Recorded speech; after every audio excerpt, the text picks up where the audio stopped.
Ishe wedu Jesu Kristu. Baba, toda kukutendai.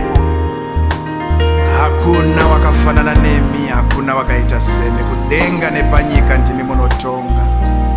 Tinovimba nezita renyu, ticharumbidza zita renyu muzita ra Jesu. Hallelujah.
The word of God says in Psalms chapter 19,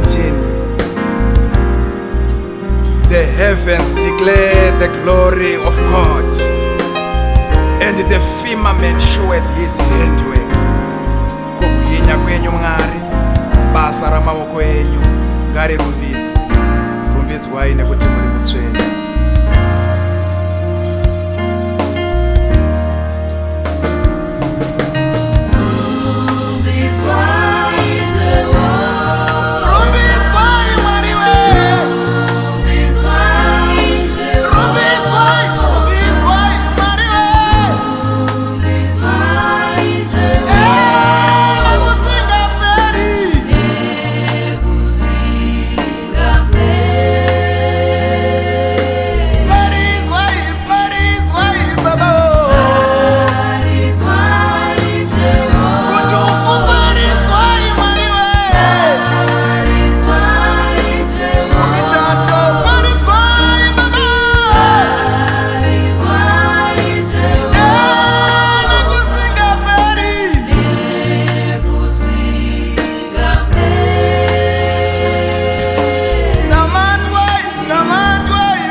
Makanaka Jesu,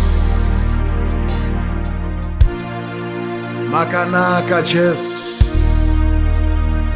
Rumbidzwai nekuti hakuna rimwe zita rakafanana nerenyu. Munotichengeta pahondo dzedu, munotirwira pahondo dzedu. Patinofamba munopaziva, patinenge tichitsika munopaziva. Munotichengeta takarara, tisina chatinoziva, asi nyasha dzenyu dzinenge dzinesu muzita raJesu. Glory be to Jesus. Makanaka Jesu, makanaka Jesu.